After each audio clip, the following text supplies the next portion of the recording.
Hello, Canada. I'm Travis Dhanraj. It's debate night in America. The first time a sitting U.S. president will take on a former U.S. president, and the stakes couldn't be higher. You're looking live right now at Atlanta, where Donald Trump and Joe Biden will soon go head-to-head on a stage in that building. Our Katie Simpson is there live. This is a live shot of the prize that they're both vying for, the White House. Our Paul Hunter is in Washington tonight with analysis. We will check in with him shortly. But first, a look at how we got here. Two drastically different visions for a country that is still the most powerful nation on the planet. Two men from different backgrounds with different views of America's place in the world. One, a New York businessman turned reality star, then president, facing legal battles and claims he wants to further divide an already fractured nation. The scenes of January 6th still a part of his legacy. The other, a career politician from Scranton who says he wants to unite. But Joe Biden has also faced his share of challenges in the White House. Debt, inflation, and a cost of living crisis. Criticism of his immigration policies at the southern border and wars abroad. His son Hunter Biden is now a convicted felon. Tonight, each must lay out their plan for the next 4 years. Both must make the case for why voters should make them the 47th president of the United States of America.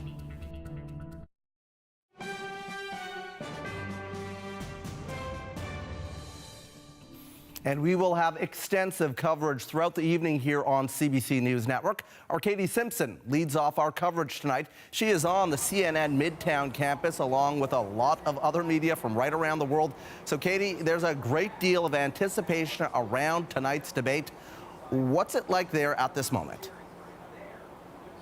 The rain has finally stopped. The sun and the humidity are back. The air smells fresh.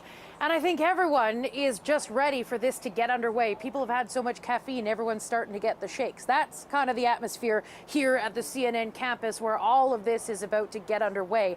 We're seeing sort of the who's who of the political world in the United States down here. Members of Congress, some who possibly want to be on Donald Trump's ticket. They're here arguing in favor of Donald Trump. We've seen Mary Trump, who is Trump's estranged niece. She is here stumping for Joe Biden. So that's the kind of atmosphere, what it's like behind the scenes, what we are expecting tonight. This is a 90-minute debate. There will be 2 commercial breaks. The thing that's getting the most attention right now is the fact that microphones will be muted when one candidate is not supposed to be talking. But there are so many questions about this. While the audience may not be able to hear directly through that live microphone, what happens inside the room if Donald Trump continues to talk? Can Joe Biden hear him? I know that even if my microphone is turned off and someone is standing in the same room as me, my voice will get there, and I'm not as loud as either of these presidential candidates. So it's a great unknown in the mix here. Also, another great unknown when it comes to this kind of debate, there's no studio audience, so there won't be anyone in the room that either of these politicians can be feeding off of.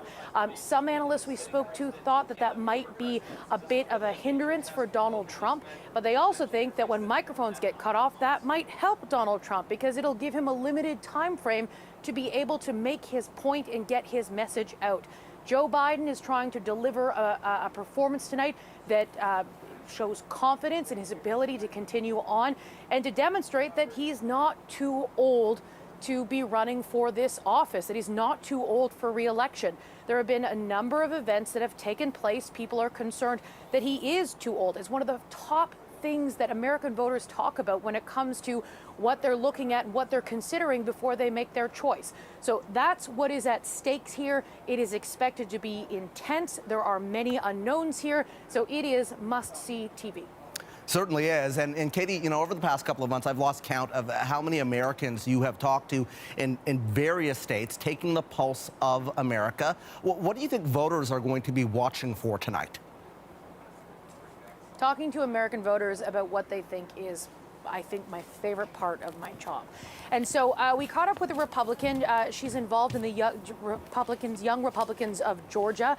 She's involved in that organization. We sort of got a sense of what she wants to see from Donald Trump tonight. And she's hoping, she thinks Donald Trump will be more effective if he's able to be more restrained in his delivery. he needs to, again, not be as combative as he was in the past.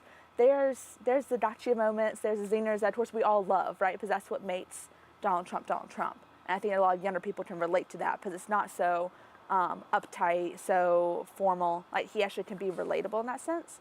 It's balancing that, though, with you're in a debate, there's a way you handle yourself in a debate. And I think if he does that, he will come out looking 10 times better than Joe Biden will. Democrats we spoke with are hoping that Joe Biden can have a similar performance to what he did at the State of the Union. They liked his energy levels there. He looked combative when he was engaging with members of Congress and trying to forcefully paint his vision of America. Democrats we spoke with want him to appear to be the adult in the room. That's something we know the Biden campaign is hoping for as well. But at least one Democrat we spoke to hopes that perhaps Donald Trump isn't that restrained version of himself, because they think that that is not going to help him with independent voters or women. A lot of voters that I know, I think of them as my nice tennis friends, just kind of moderate Republicans, are fed up with the chaos that we saw with the first Trump administration. And I don't think that Trump has done anything to endear himself to them in the last 4 years. So the issues we can expect to come up, the economy. There is a cost of living crisis here in the United States, very much like what it is back in Canada. Immigration, it is one of the most divisive issues in this country, but both Republicans and Democrats recognize there is a challenge here. They both have very different approaches in trying to solve it. Both candidates will try to create contrast on that issue. And then, of course, the baggage from the last election, and baggage is probably a weird phrase to use to describe an attempt by Donald Trump to try and hold on to power after losing the 2020 election. Baggage is the wrong word. I recognize that. But it's the history between these two candidates, right? We are in the state of Georgia. Donald Trump is facing criminal charges in this state for those efforts to try and overturn the election, the spread of misinformation and lies about mass voting fraud, trying to pressure Republican officials into changing the vote in his favor, finding those 11,798 votes that he needed to win that state. That is something that's going to be hanging over this debate, as well as come up to be a point that will be discussed in this conversation. Joe Biden having one vision for America where he will point out and criticize Donald Trump for what happened then. Donald Trump trying to point forward that he thinks under his leadership, the United States life will be better for the average American because he'll focus on the economy. Those are the two main messages, or some of the main messages, that are going to emerge from this. But again, remember, this is American politics. Donald Trump has shown time and time again he's unpredictable. He is going to do whatever he is going to do. Anyone who tries to predict it, I wish you luck. Indeed. Katie Simpson in the middle of all the action in Atlanta, starting us off tonight. Our thanks to Katie. We will check in with her throughout the evening. Well, CBC News chief correspondent Adrienne Arsenault joins us now for more on tonight's debate. She'll be hosting a special edition of The National right after the live event here on CBC News Network. So, Adrienne, good to see you. What does this debate mean for Biden and Trump? Everything. I think, Travis, the reality is this is close. It's been close. Polls have more or less been sort of stuck for a while. And we've had the nominees early, right? Both men have been presidents. So put all that together, there should be no surprises. But where this especially matters is that recent polls suggest maybe as many as 20% of voters somehow still don't know. That's a bit astonishing, right? These men could not be more well known. So that means that a debate like this one has a chance to cement some views. So the risk here is that the people who dislike both of them and are still deciding, frankly, which one they can tolerate in the White House more than the other. The risk is that those people will watch what happens tonight and say, you know what, that's it. I dislike that guy more than that one, and now my mind is made up. These are the voters that are being called the double haters. You've heard that talked about a lot before. You're going to hear it talked about a lot more. People in a few key states who just still cannot make up their minds. Their motivation seems to be, again, not who or what they want, but who they don't want. So these men tonight, maybe more than win over new voters, just have to present the more tolerable option, which sounds like a miserably low bar, but that, it seems, to be where we are. I can tell you, interestingly too, Travis, that most polling suggests that people think that Trump will do better tonight. It is very strange for the incumbent to be perceived as the underdog going into a debate. So that will be fascinating too. It certainly will be. And Adrienne, you know, you have covered many of these debates. You've spent time in Washington. What will you be watching for specifically tonight? How they navigate the rules. You know, as Katie explained, they're standing pretty close to each other. We're talking about 8 feet apart. So mics muted when a candidate isn't speaking doesn't mean another mic won't pick up an outburst. And I gotta say, I'm pretty sure Katie Simpson's voice would be picked up on those mics. How that will emerge in digestible bits that will do the rounds of social media, which frankly is how a lot of people will be taking in this debate, for better or for worse, probably for the worse. Is the Joe Biden who shows up the captain energy we saw at the State of the Union, because that energy had an impact on people's perceptions? Is there humor? It takes confidence to show real humor and land a funny moment. And confidence appeals to those who are unclear where to go with their vote. We saw Donald Trump asking his supporters at a rally, should I be nasty or nice? People expect nasty.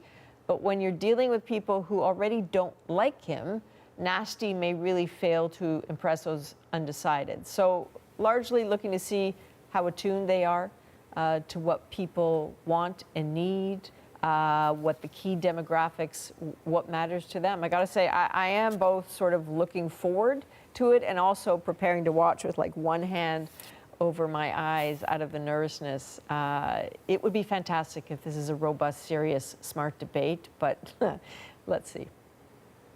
Certainly. Okay, Adrienne, we will check in with you again. You're going to be up for a while tonight. That is CBC News chief correspondent and host of The National, Adrienne Arsenault. And of course, Adrienne is going to have analysis ahead of the debate starting next hour at 8:30 Eastern. Then stay tuned for the simulcast of the CNN presidential debate at 9 Eastern right here on CBC News Network and other CBC platforms.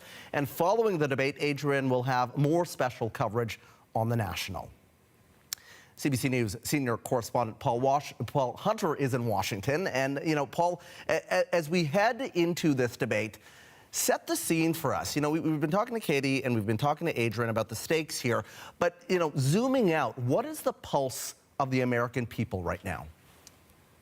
Honestly, Travis, I think people are just fed up with all of this. I think you ask Americans, they say, we just want to move on. We want to get past this kind of ugly, divisive politics that has been front and center in this country for a long time now. They're fed up and they want something else. But the fact is, right now, they don't have that option, as Adrienne was alluding to. These two candidates are their choices. This kind of politics is what it is right now. You know, beyond that, it's a country of paradoxes. I mean, you've got a president, Joe Biden, who can point to a number of successes, job growth, for example, but effectively gets no credit for it because things cost more than they did 4 years ago. Inflation is a giant drag on Joe Biden in the eyes of so many. It's politics 101 in a way. If bread costs more, blame the guy in charge, toss him out. His approval rating is remarkably low right now, and yet even his critics will note he's done some good stuff.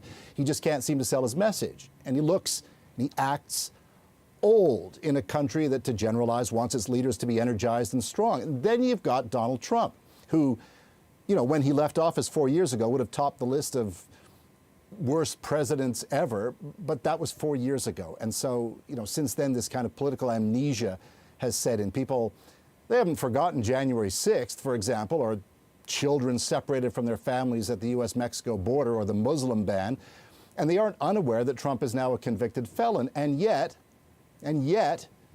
it's as if none of that matters for so many. It's a remarkably bizarro world kind of situation in this country right now. Yeah, it certainly is, and we've been talking about this for years now, it seems like. You know, Paul, obviously people know that these two men are very different. They have very different visions of the country.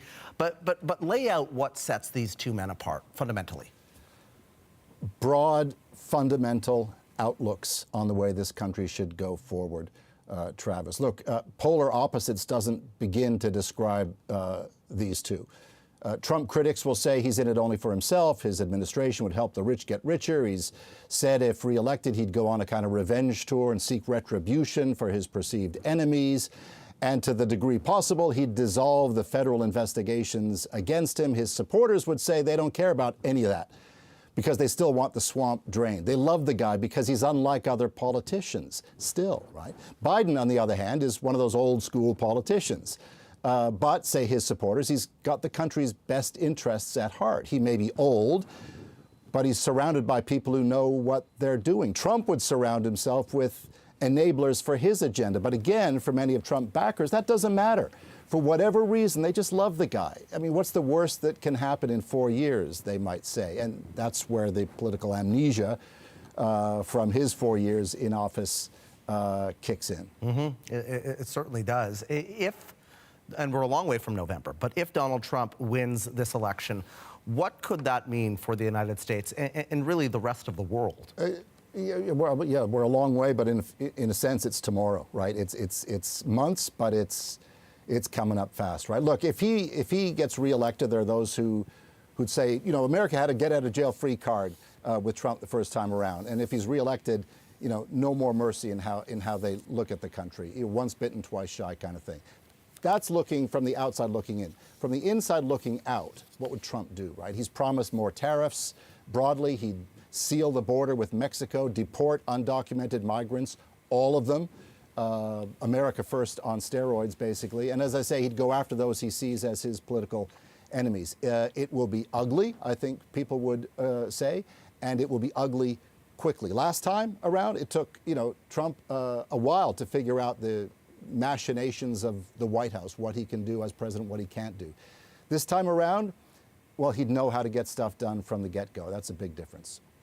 CBC's Paul Hunter in Washington. We're going to check in with Paul again next hour. Thanks, Paul. Okay, we're going to head back to Atlanta now. And, you know, I feel pretty youthful. My colleagues are as well. But we're going to get a young perspective on all of this. We're joined by journalist Wyatt Sharp now. Wyatt, good to see you. You got accreditation, you were down there covering this, and you've been talking to Americans, particularly with young voters. What are you hearing from them ahead of this debate? Yeah, certainly, Travis. At least the majority of the polls are suggesting right now that the vast majority of Americans don't really want either President Trump or President Biden to be the nominee. And yet, of course, here we are still. I mean, a lot of Americans are looking for an alternative. They're looking for kind of a new generation of leadership, so to speak. And so they feel as if President Trump and President Biden perhaps are not the best person to advocate for that.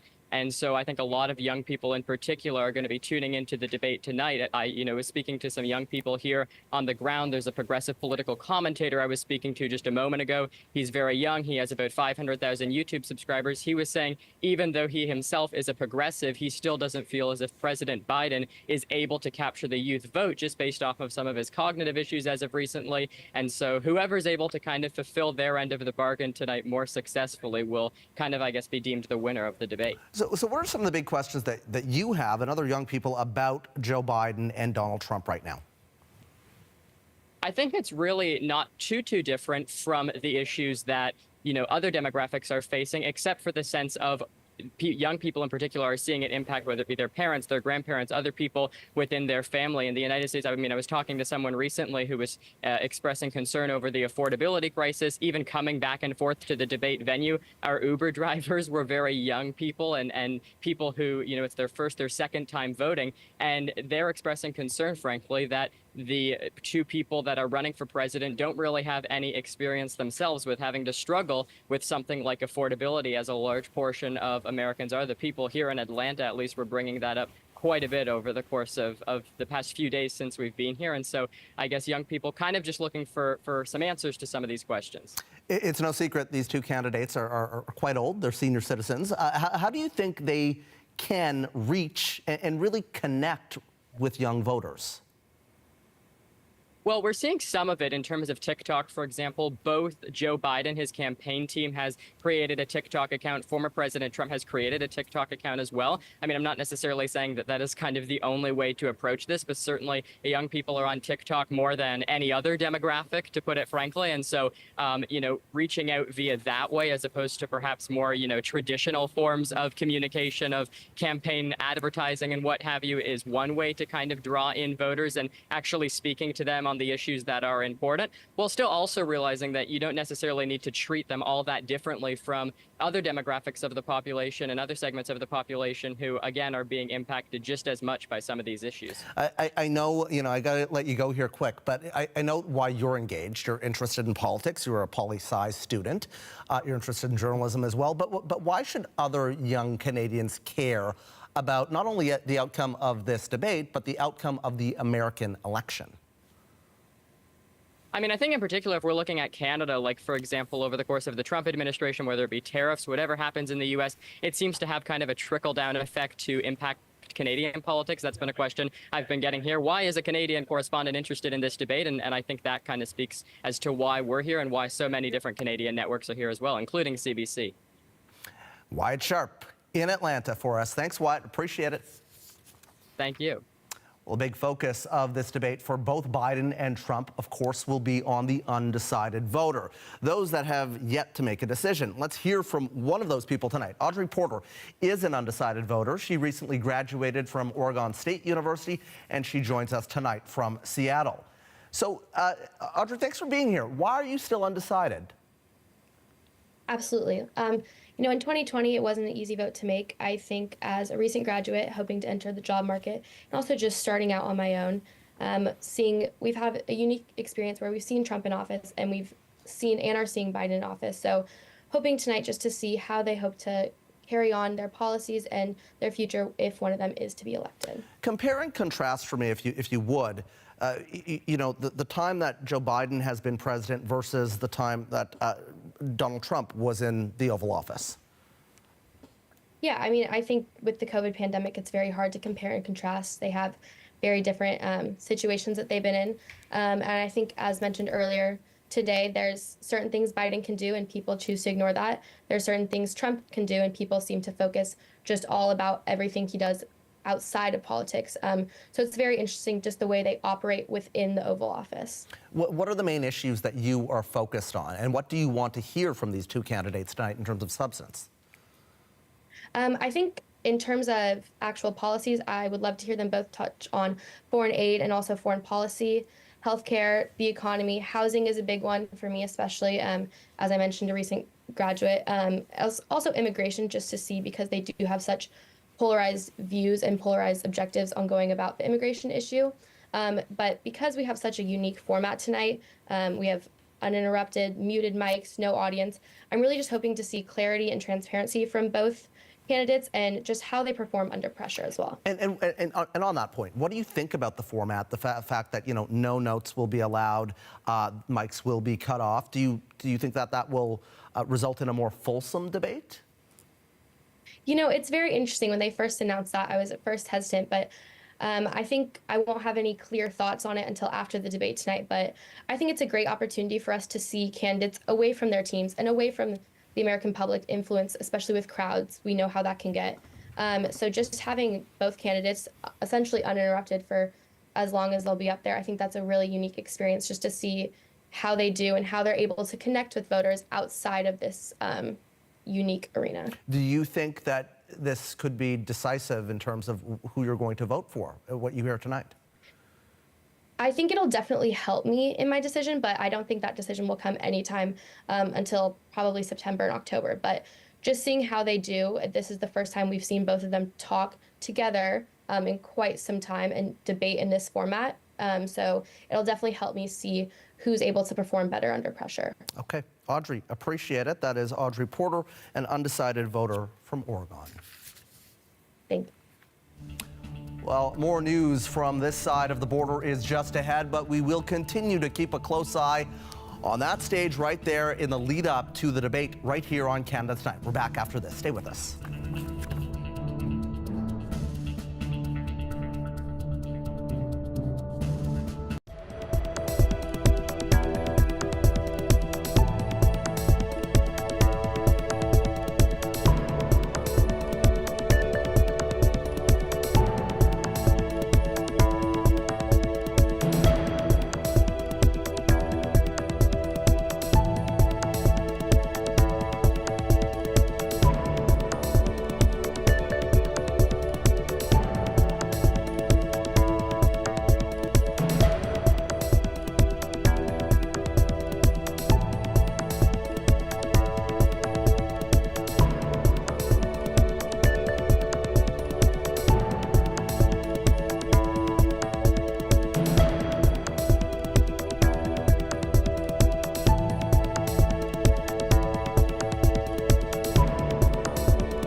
You are looking live at the scene in Atlanta. Tonight, this is where U.S. President Joe Biden will go head-to-head with former President Donald Trump for the CNN presidential debate. It will be simulcast right here on CBC News Network at 9 p.m. Eastern, 6 Pacific. There will also be special post-debate coverage led by CBC News chief correspondent Adrienne Arsenault. We're going to get you caught up on some news from here at home now. Former Defense Minister Harjit Sajjan is maintaining he never ordered commanders to prioritize Sikhs over others with more direct links to Canada. His denial follows a media report suggesting Sajjan pressured the Canadian military to rescue a group of Afghan Sikhs from Kabul as the city fell to the Taliban 3 years ago. Ashley Burke has the story. It was total chaos in Kabul. In August 2021, thousands of people were trying to escape as Afghanistan fell to the Taliban. Canada's special forces were on the ground amid this scramble, trying to evacuate as many Canadian citizens as possible and those who helped Canada. But today, the Globe and Mail reported the defense minister at the time directed the military to help rescue more than 200 Afghan Sikhs, further down on the priority list. Let me address the Globe article quite directly, because I'll be honest with you, it was utter BS. Harjit Sajjan, now the Minister of Emergency Preparedness, says he did direct military to help these Sikhs and provided the military information about their whereabouts from an NGO trying to get them out. But Sajjan says he never pressured the forces to put the Sikh group ahead of Canadians. It was an approved government policy to safely evacuate as many vulnerable Afghans as possible, which included obviously Canadians first, those who worked with us like our interpreters, and it also included vulnerable Afghans, which included religious minorities like the Afghan Sikhs and Hindus. He thinks the reason any of this is even an issue is because he himself is Sikh. I'll be honest with you, I didn't think I would be getting those questions if I wasn't wearing a turban. I've rarely ever even talked about racism and what it actually meant. But I'll be honest with you, it needs to be called out. NGOs helping the Sikh group that was stuck in Afghanistan says they were approved by the government to come to Canada, and in the end, the Canadian military didn't reach them in time to get them out. These are minority communities who are facing a dire threat from the Islamic State and had already been the focus of suicide attacks, targeted killings. These were the most vulnerable of the Afghan minorities. That group says they saw no sign of favoritism, but the Globe and Mail says it spoke to sources who say there was anger on the ground that the special forces had to divert time and resources to try and help the Sikh group because of the minister's direction. They called it a logistical nightmare at a time when they were still trying to get Canadians home. Ashley Burke, CBC News, Ottawa. Rainfall and lower temperatures have decreased the threat of the wildfire near Churchill Falls in Newfoundland and Labrador.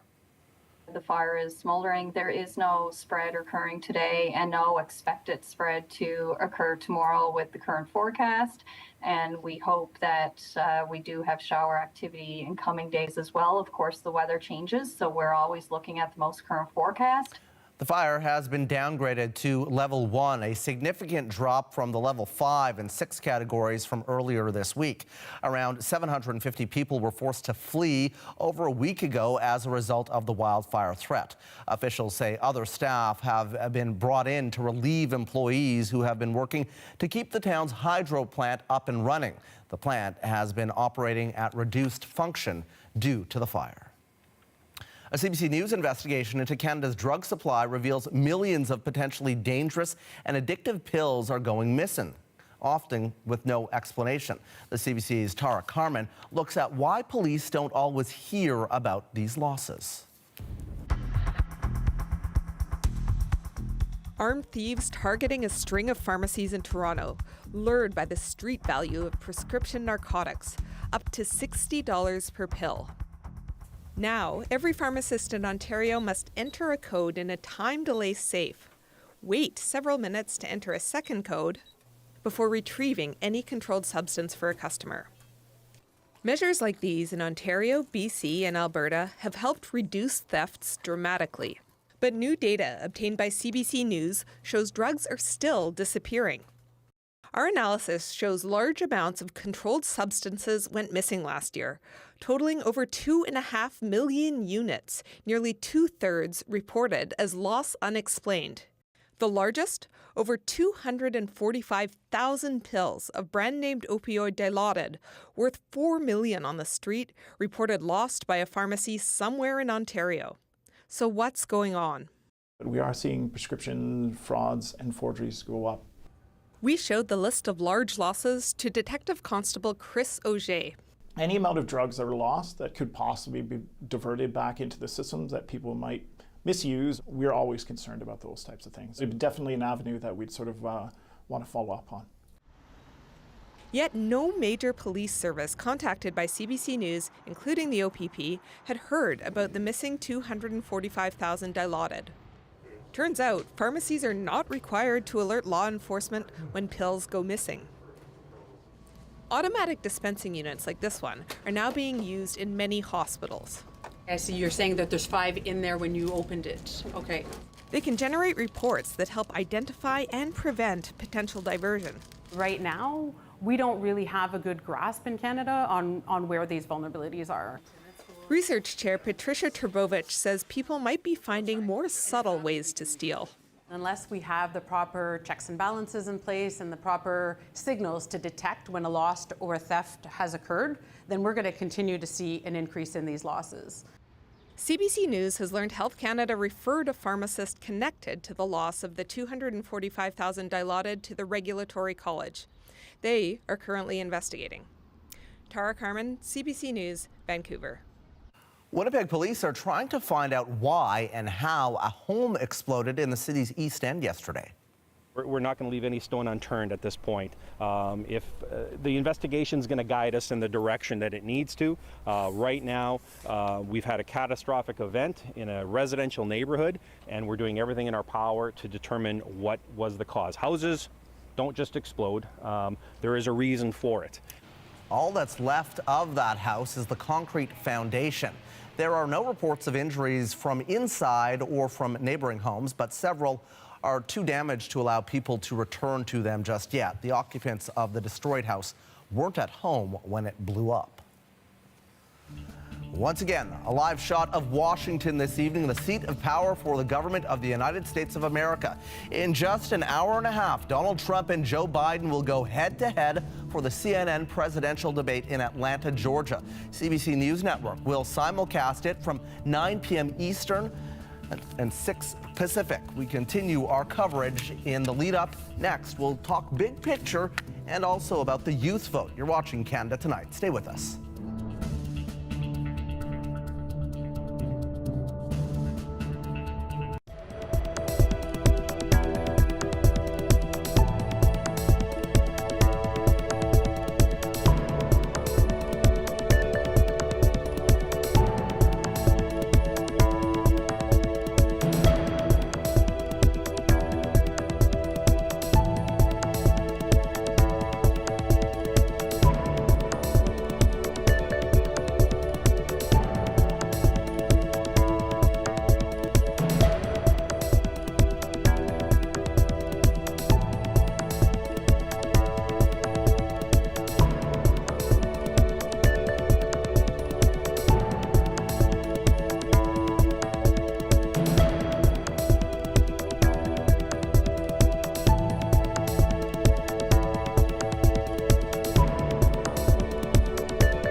A live shot of Atlanta, Georgia this evening, where the countdown is on for the CNN presidential debate.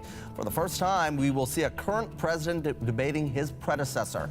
The rivals are squaring off for the first time since 2020, and once again, they are setting a record for oldest candidates to vie for the highest office in the United States. Let's bring in Tim Naftali. He is a historian and senior research scholar at the School of International and Public Affairs at Columbia University. We reach him tonight in New York. Tim, thanks for being here. Pleasure, Travis. How different is this debate from previous presidential debates that we have seen? Well, you're going to hear the term unprecedented a lot, but it's accurate in this case. This is the first time that two presidents are competing, debating before a national audience. It's never happened before.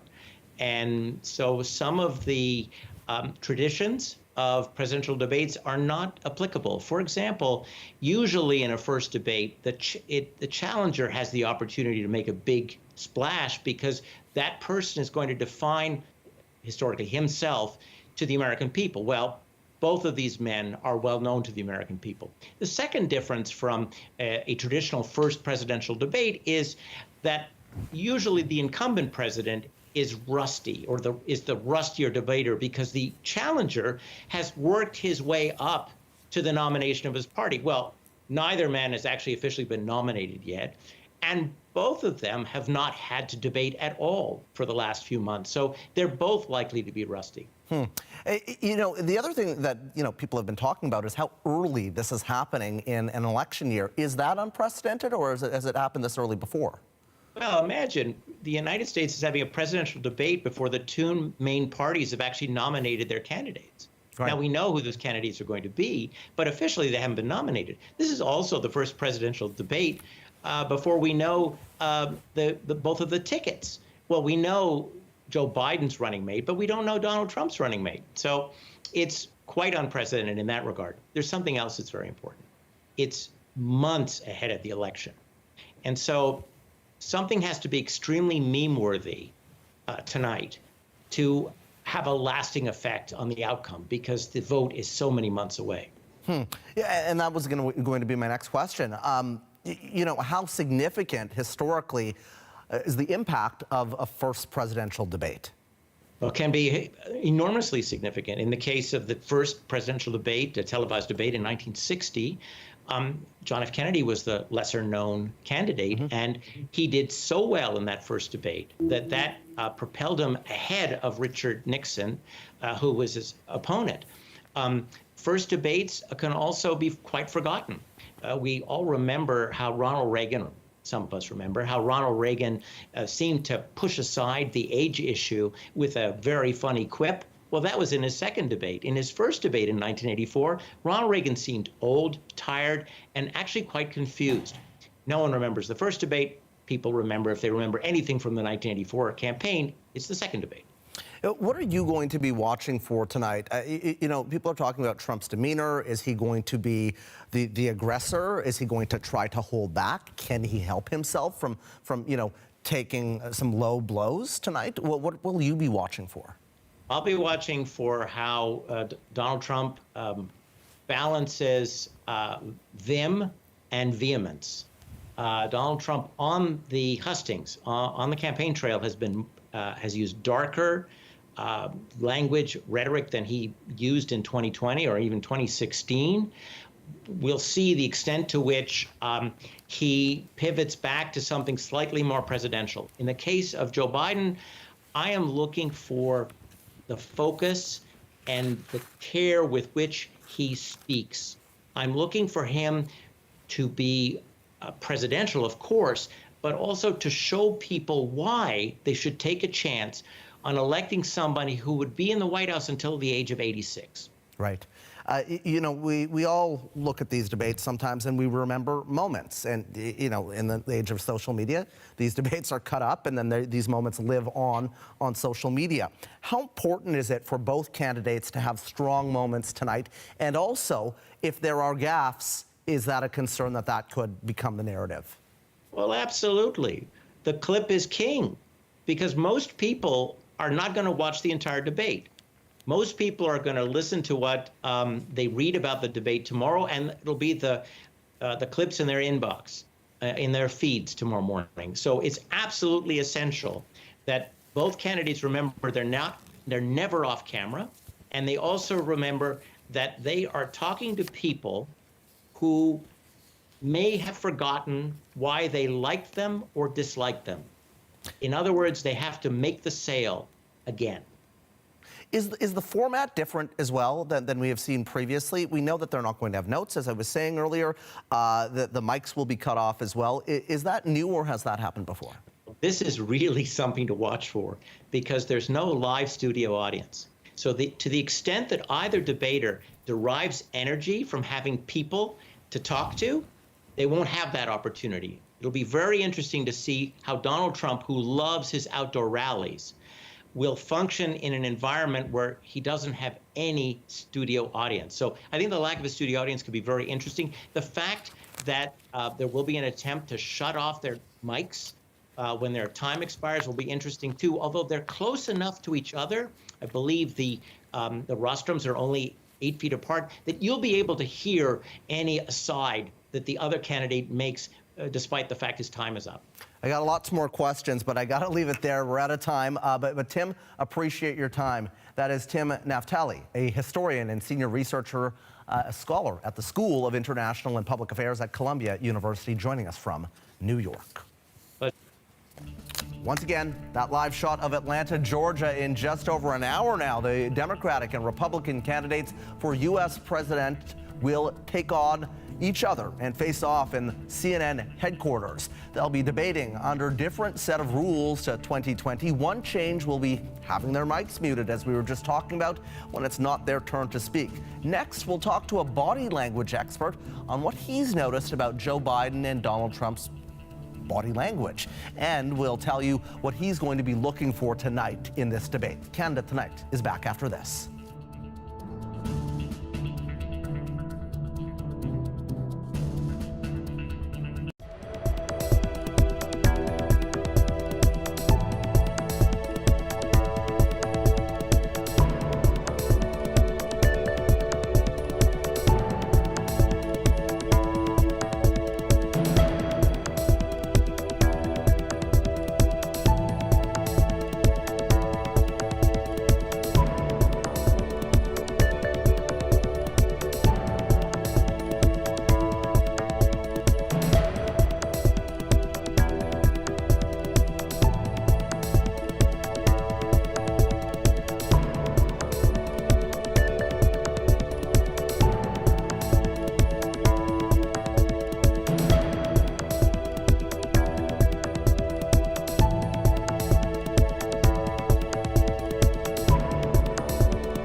right. We are just now over an hour away from the first major meeting during this election cycle in the United States between Joe Biden and Donald Trump. It is the first time a sitting president will face off against a former president.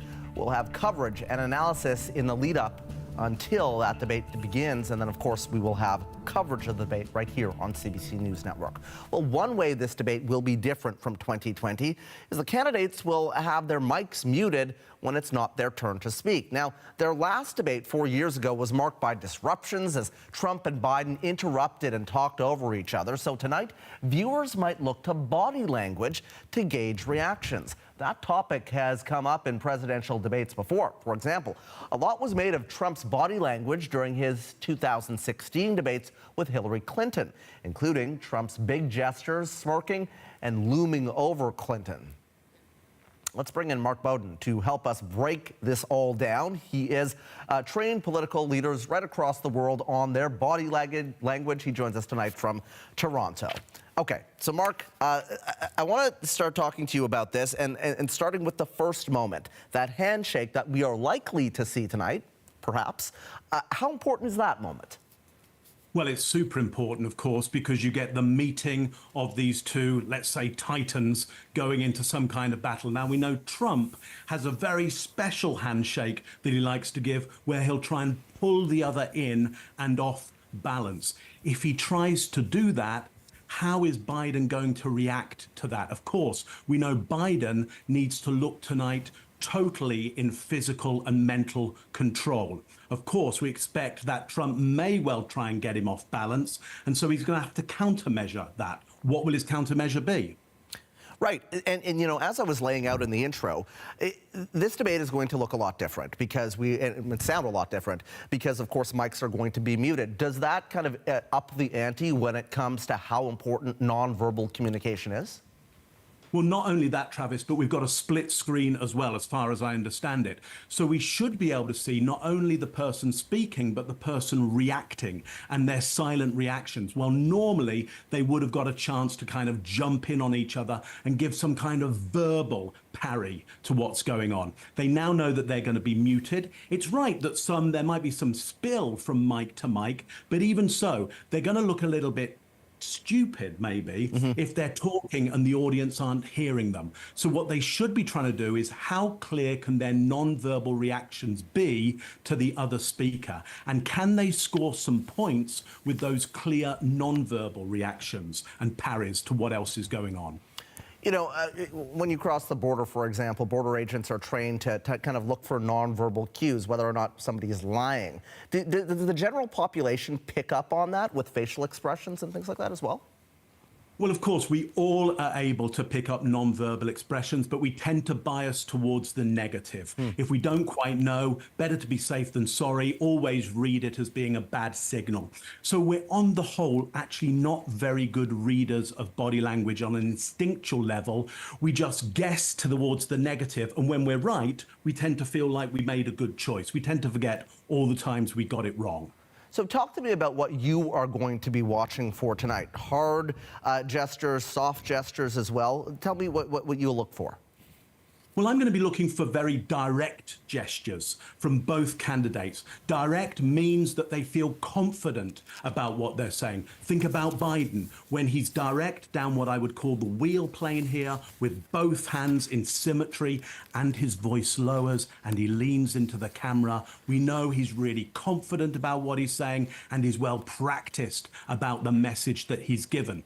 Trump, he likes to go wide with his gestures. He likes to do these kind of cymbal smashes with his gestures or squeeze box gestures. He likes to be big and fill up the space, but again, symmetrical and really direct. Now, if they start getting asymmetrical and really indirect with what they're doing, then we know they're destabilized in some way. And we know that both will want to be destabilizing the other, so we can non-verbally show to the audience, this is not the candidate for you. Look, they're under too much stress. They can't handle the situation. Fascinating stuff. We got to leave it there, Mark, but appreciate your analysis. That is Mark Bowden, a body language expert and author joining us from Toronto. Well, many voters will be watching this highly anticipated debate. Here's how some of them are feeling going into tonight. Debates have always been reality TV, but this is like truly like the peak of reality TV, that along with like the Super Bowl.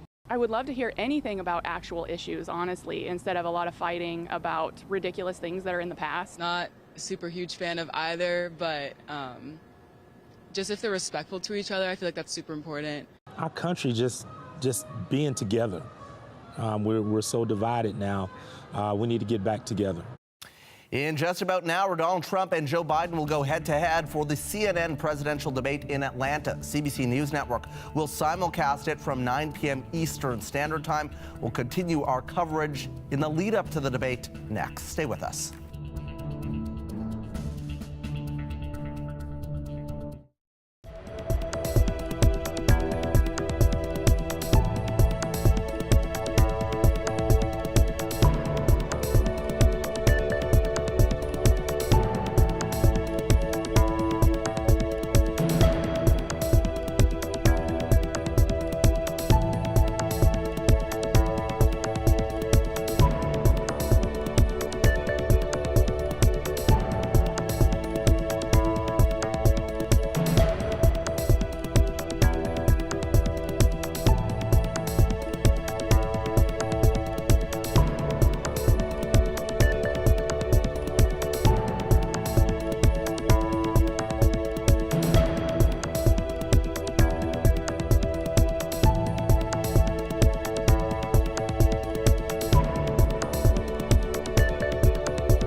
Hello, I'm Travis Dhanraj. It is just 1 hour before the debate with Donald Trump and Joe Biden, who will go head-to-head in the first presidential debate of the 2024 campaign, and the stakes could not be higher. We'll show you right now a live shot of Atlanta. This is where the two candidates will make their pitch to voters, and our Katie Simpson is there live to bring us the scene. We'll show you right now a live shot of Washington, the prize that they are both vying for, the White House. Our Paul Hunter is in Washington tonight. We will check in with him for analysis coming up.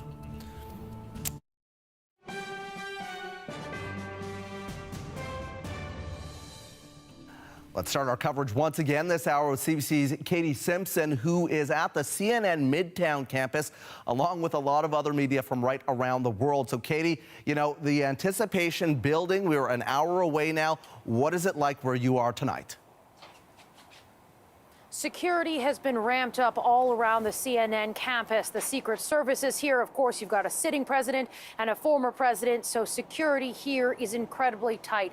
There is a buzz all around the building where most of the reporters are set up for coverage of this event.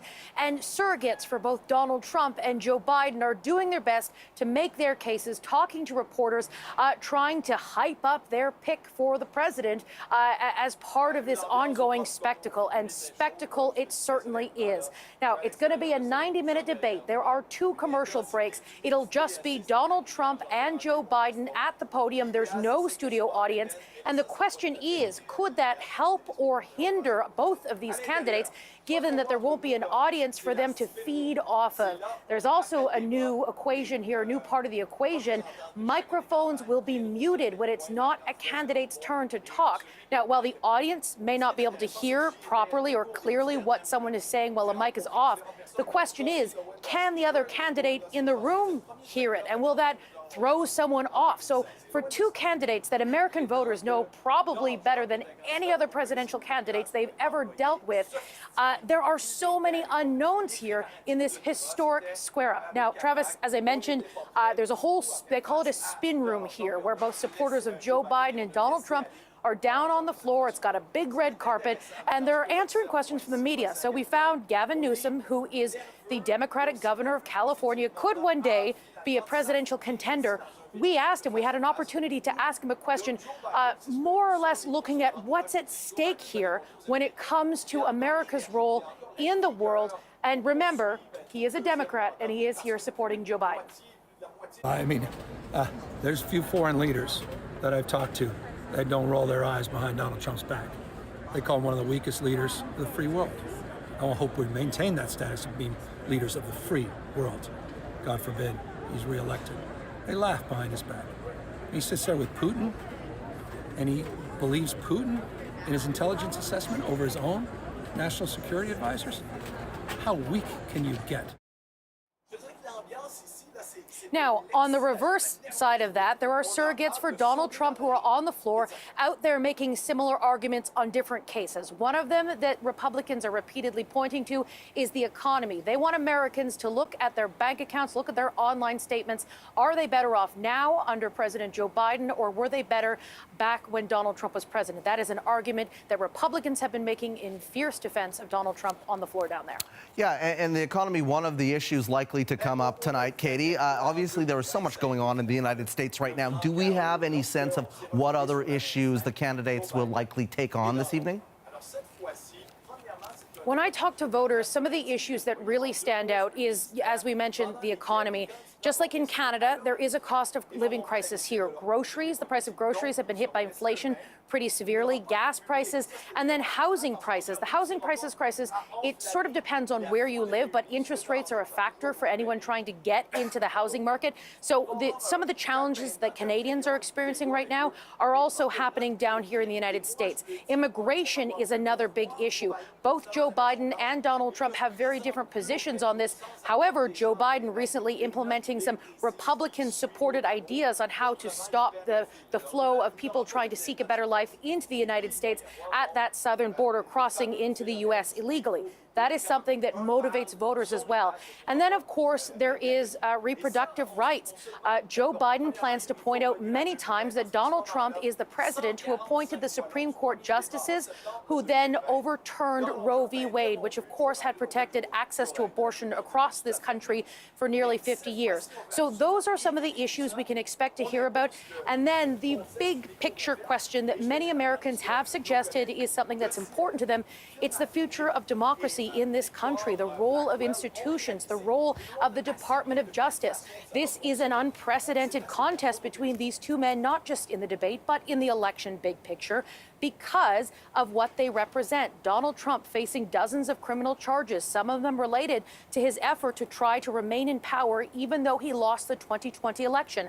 Some of those charges laid right here in the state of Georgia. So all of that is looming over this first debate of the presidential contest, and it is going to be a spectacle. We already know that, but again, there are so many different unknowns. It is certainly something that'll be worth tuning in for.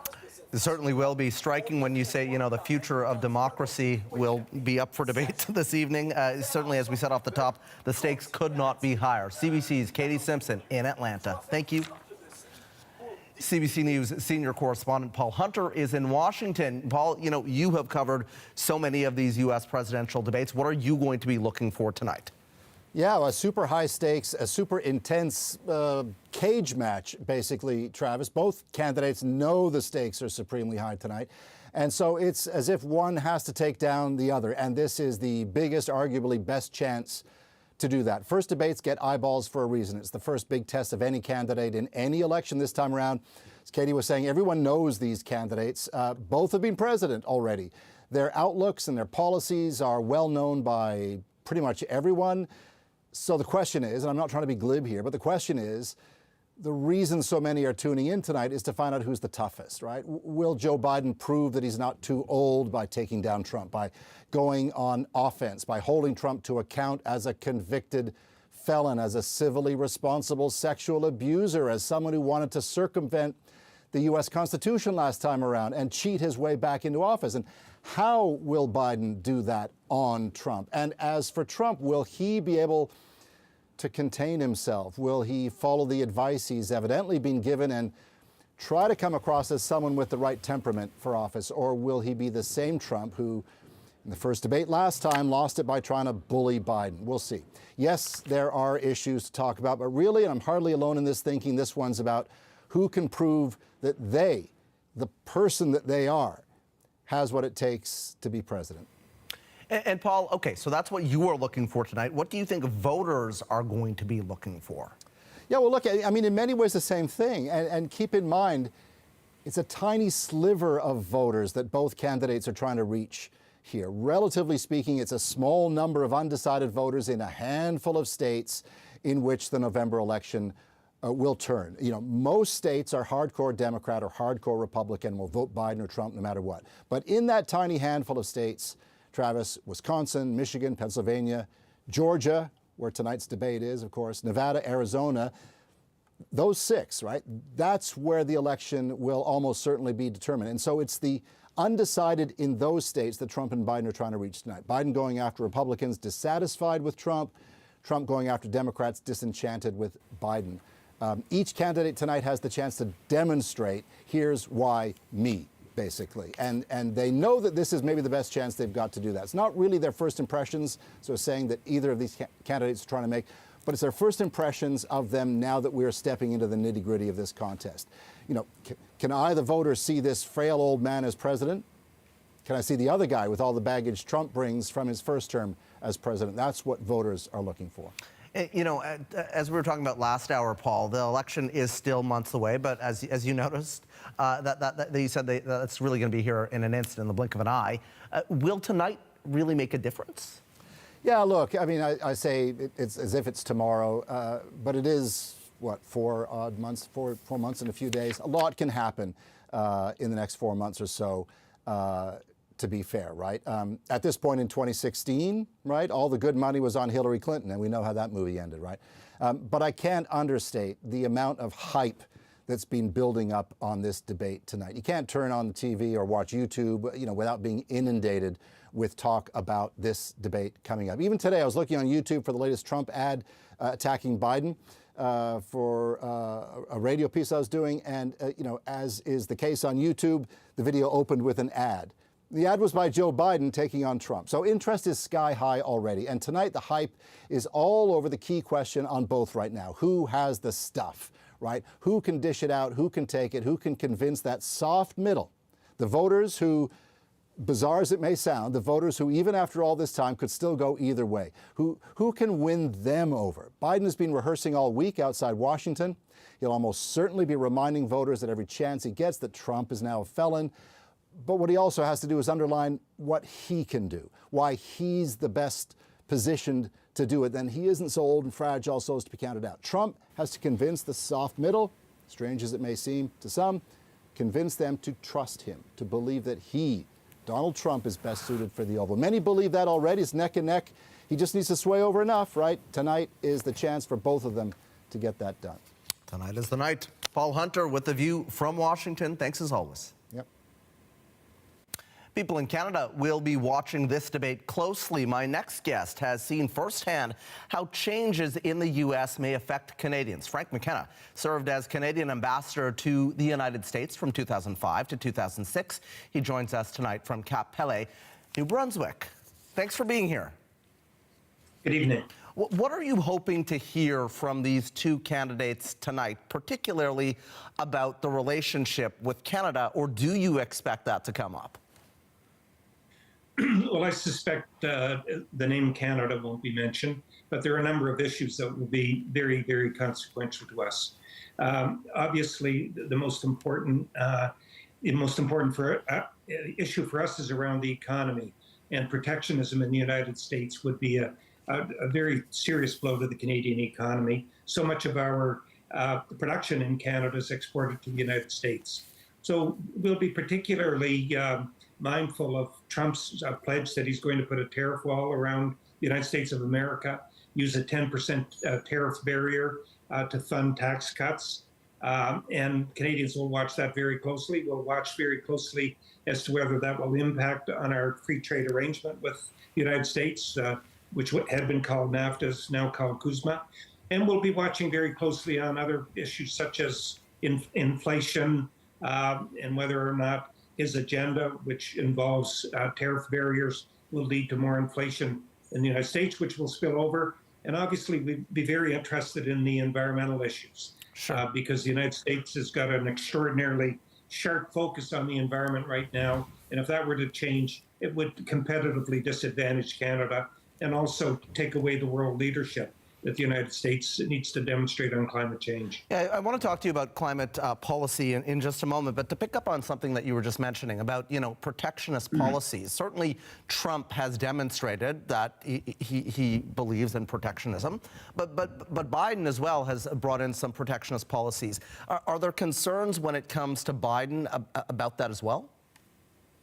Well, there's no doubt that Biden has followed in Trump's tracks in terms of introducing tariffs, particularly involving Chinese manufacturers.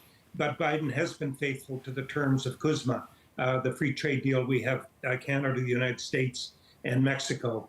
And we would want to be very certain that we have friends in the United States when it comes to the renewal of CUSMA, because that guides the relationship. The battery plants which we're building in Canada, the electric vehicles that we're building, all of that is designed to go to the United States of America. So it's really important that we have guardrails on the relationship. So that would concern us if both parties were to become even more protectionist than they are at the present time. I just say this very bluntly. I don't think it's healthy for the world. It has led to great depressions in the past. This idea of putting tariff barriers up will only result in retaliation from other countries, leading to tariff wars across the globe. Not a healthy situation for anybody, but that is the general direction the United States is going in at the moment.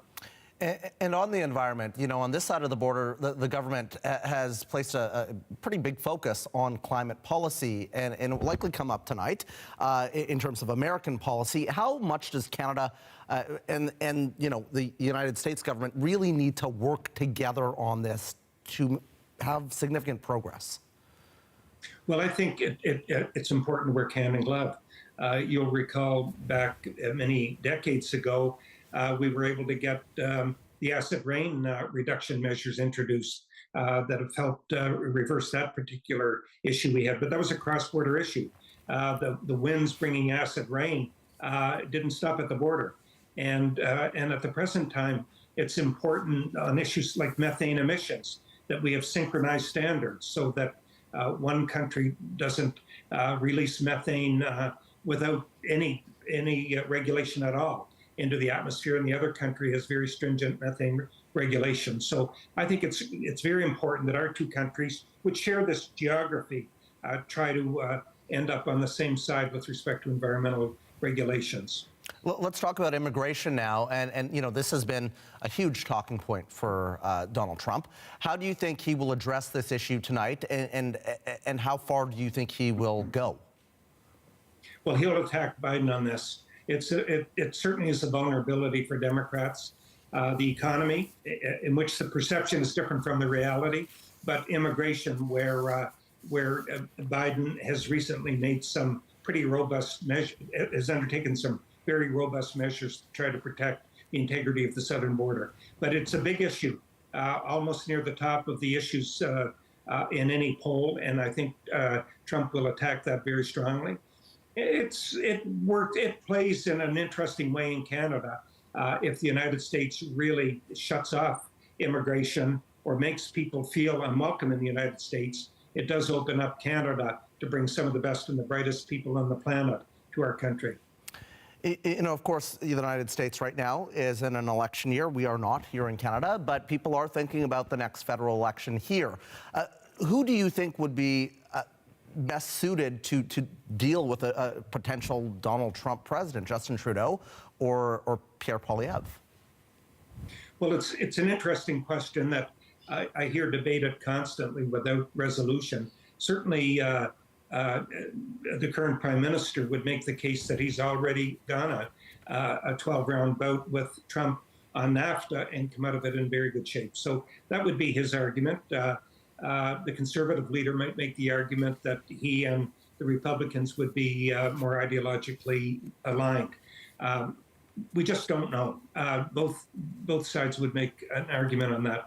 And by the way, one thing that we haven't mentioned, we'll be watching as Canadians, because these debates attract a huge number of viewers. Some 60 million viewed the Trump-Hillary Clinton debate, and many Canadians will be watching. But one of the things that we need to watch closely is the comportment of the parties as well.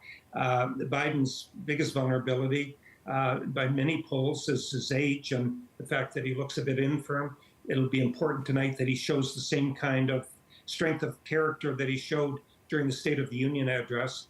And Trump is going to, of course, have to restrain himself because he tends to be very bellicose and come across hot on television and vindictive at times. So he's going to have to try to gear his message towards more independent voters who are looking for something a little less hot and a little more, just a little more directed at policy.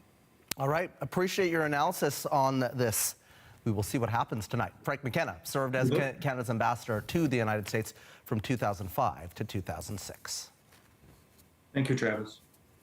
And for more analysis on tonight's presidential face-off, let's turn to our panel now. Mo Vela is an attorney and Democratic strategist. He's also a former senior advisor to then Vice President Joe Biden. He joins us tonight from Providence, Rhode Island. Dina Bass-Williams is a Republican strategist. She's also a former Trump administration staffer and a founding partner at Bass Public Affairs. She's in Upper Marlboro, Maryland tonight. Thanks both for making the time. Thank you for having us. Okay, I want to start with initial thoughts from both of you and expectations for tonight. Mo, we'll start with you. Sure. It's good to be with you again, Travis. Thank you so much for having me. Look, I think tonight's going to be combative, contentious, and consequential. I think this is probably the most dramatic presidential debate probably in our nation's history. We've never, ever had a convicted felon from a major party running for president of the United States. That alone makes it unique. But I think you're going to see two men who have no love lost between them. And I think they're going to go at it. And I think they'll take off their gloves tonight and go at it. That's what I predict. Okay, Dina? You know, I have to agree with Mo 100%. I think that this debate will be probably one of the most watched debates in American history. I do believe that it will be contentious. I do think that these new rules, turning off the mic, not having access to each other, on the stage, no actual crowd in the audience. I think those things will actually play towards Biden's strengths. I think that, Trump is a puncher and a counterpuncher, and he likes to interrupt. He is boisterous and yes, bombastic. And I think that that will, this new debate style, I think, will benefit Biden. I will say that as people, as Americans and Canadians are watching this debate, I think what people want to see, we want to say that we want to see policy, but this is like Thrilla in Manila. This is a kind of a big rumble, and everybody's going to tune in. Yeah, absolutely. And if Trump does, Mo, make character attacks this time around, and he does stick to the same playbook, how should Biden handle that? Should he go high, or should he get in there and react accordingly? Well, he's a dear friend of mine, and I worked for him and advised him back when he was vice president. It's not in his nature to get in the mud.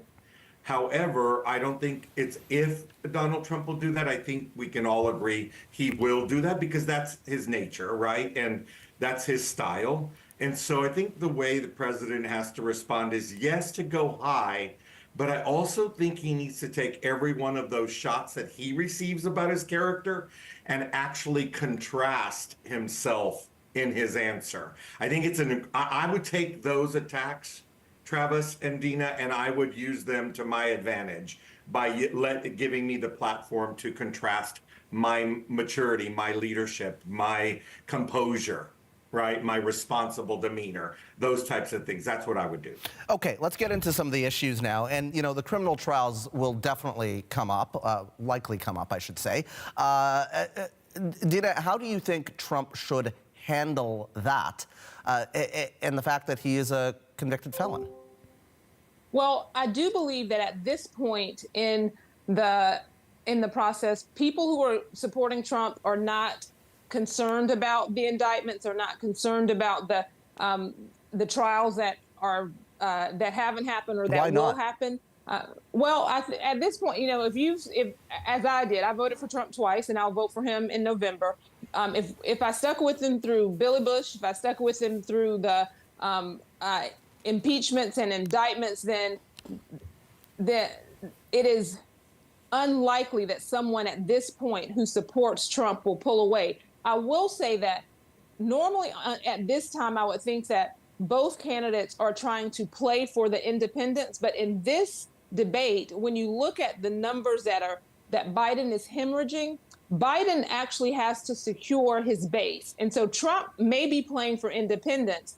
He's not very good at that, but Trump may be playing for independents. But when you look at Reuters polls and others that show that 1 in 4 to 1 in 6 Democrats will not vote for Biden. And when you look at the African-American vote, particularly the African-American male vote that President Biden is losing, then at this point, President Biden actually is not only in pursuit of independent middle of the road voters, he actually has to secure Democrats. Okay. Travis, can I there's a lot there, and Mo, I want to give you a second to respond to that, and then I want to talk about age being a factor. But Mo, go ahead. Mm-hmm. No, thank you. I just have a quick thing to add to that.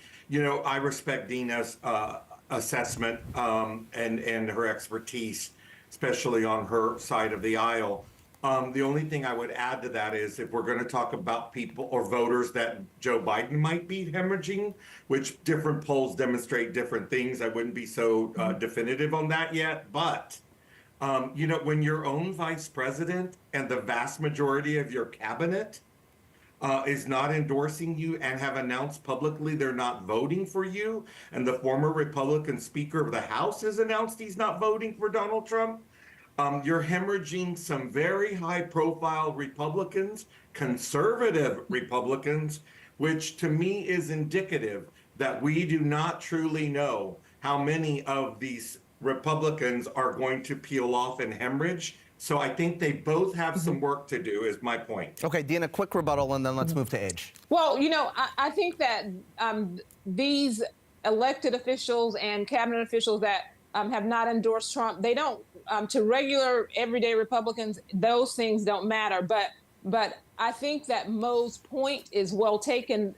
We in the political space, we political consultants always say the only poll that counts is the one that takes place on Election Day. And with the margin so razor thin, I would not bet anything on who's going to win. It is going to be a dogfight until the end. We saw, likely will be. We saw President Biden strong during the State of the Union, but he had a teleprompter, and likely age will come up. His mental acuity will come up. Mo, how do you think he should address those concerns that a lot of Americans have? I would look in the camera if I was my former boss and say, you know what, I'm 81 and I'm proud of it. And I have done a damn good job as president for these last 3.5 years. That's what I would do. I would use humor. I would use humility. I'd own it. Because guess what? Mr. Trump and Joe Biden were in high school at the exact same time. Guess what else? They both do a little bit of rambling. They both slur their words at times, and they're both somewhat incoherent at times. This is an issue in my eyes that's offset. You want to go there, Trump? Go there, because I think Biden will be ready for it. But if either of them go for it, personally, I think this is just nonsense at this point, really. Okay, Dina, do you think that Hunter Biden will come up, that the president, the former president, I should say, will use this as an opportunity to talk about the current president's son and his legal problems? I definitely believe, 100% Trump is going to bring up Hunter Biden. I think that one thing that Republicans can appreciate about President Biden is that he has a great love and affection for his family and his son. And so I will say that the reason I would be okay with President Trump bringing up Hunter Biden, because normally I'm like, family is out of bounds. I do believe that Hunter Biden is a grown man, and I 100% believe that if this were Donald Trump or Eric Trump, naked in a bathtub with cocaine all around him, we know that the media would be running this 24/7. Now, I don't think that Hunter Biden's problems are necessary, like this addiction issue. Now, there's some of the business issues that might affect the president, but I don't think Hunter Biden's addiction issues have any bearing on President Biden's ability to serve. And so I believe in making sure that it's clear that President Biden loves his son, he loves his family, and people struggle with addiction. And I think that we should encourage people to seek help. And yeah, I got to hop in here because I'm up against. I got to hand things over here in a second for our continuing coverage. But I do want to both give you 15 seconds or so just to kind of put a fine point on what you think each candidate needs to do tonight. Mo, what does Joe Biden need to do? Well, I think the president needs to stay on message about the incredible things he's accomplished that help massive amounts of Americans, Travis. And I think that that's one thing Democrats, frankly, and I've said this publicly before, that they disappoint me for all of my adult life is on messaging. Right. They accomplish a lot of good things, Travis, but half the time they forget to get back to their talking points. Republicans have their 4 talking points and they never get off of them. Dina? And so I commend them for that. We need to do more of that. Dina, you got like 15 seconds for real. I really would say, I would talk about the price of eggs. I would talk about the price of gas. The Biden administration continues to say that everything is rosy. I believe in attacking policy, not people. I will not attack an American president, certainly not on an international outlet, but I will attack the policy. And so I think that we should, look at the price of eggs in America. Got to run, guys. Thank you both, Mo Vella and Dina Bass-Williams. All right, live shot once again ahead of tonight's big debate. We're going to hand things over to Adrienne Arsenault now.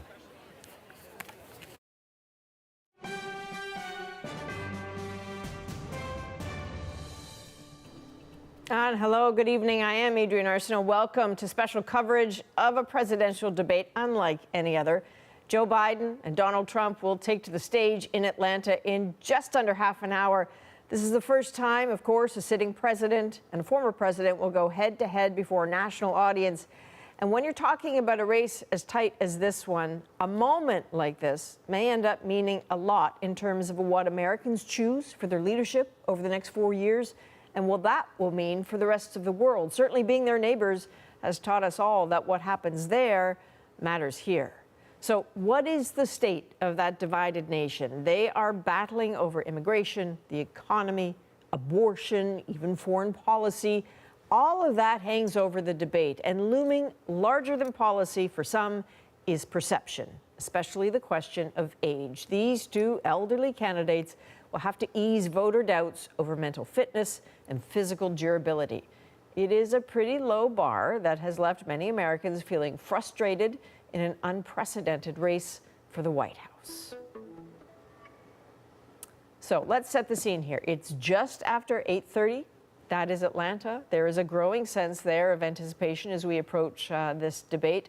The stage obviously set for two candidates voters are extremely familiar with, and a potential repeat of the war of words they held 4 years ago. So CBC's Katie Simpson is in Atlanta, has been busy for us, tracking all of the day's developments. What an interesting story in the sense that we haven't seen these two men share a stage since 2020. Katie, I'm curious about what these two men have been signaling in the hours leading up to this about how this night might go. One thing we can look at, Adrienne, is how they have prepared very different ways for this matchup tonight. Joe Biden taking a more traditional approach, which is very representative of his time in office, going to Camp David, hunkering down with his advisors, running mock debates, getting rest, being behind closed doors, not seeing the public for about a week or so as he prepares for what should be a traditional debate. Now, I think right now, Adrienne, we're starting to see some of the motorcades go in. We saw a whole bunch of police going by. We see a whole whack of people going by, and it might be Trump first or Biden first. Anyway, they're going in. This is happening right now, and everyone this is a sign of just how close we are to this thing actually getting underway. So that Joe Biden is taking a more traditional approach to this. Donald Trump is doing what Donald Trump does. He didn't take that same formal approach to preparing for this. He doesn't like to use the word preparation. He likes to rely on his instincts.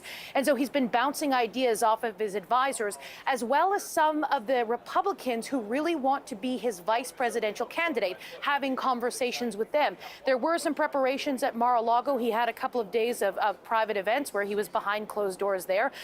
But again, he really likes to rely on his instincts. One thing we should keep in mind, do you remember back in 2016 when it was Donald Trump versus Hillary Clinton? There was a debate matchup they had, and in that debate matchup, Donald Trump's team brought in a number of women who had accused Bill Clinton of inappropriate sexual behavior to rattle Hillary Clinton, bringing them into the audience. So that is the kind of team around Trump. And so when we think about what he could bring to the table, there's no audience. That's not going to happen again this time. Obviously, it's a different race. It's a different candidate. But when we think about big picture, what things could look like, that's one thing to keep in mind. So, Katie, we get, as viewers, we're going to get this very narrow view of these two men. A split screen, I presume. They're only 8 feet apart. But there's nothing like being on the ground like you are, right? And I know you've been in and out of the spin room, that red carpeted area at CNN where everyone from the Biden camp is going to say they won and everyone from the Trump camp is going to say they won. And I know you're surrounded on both sides by reporters shouting into microphones right now. What does it feel like there? What are you gleaning particularly from that spin room?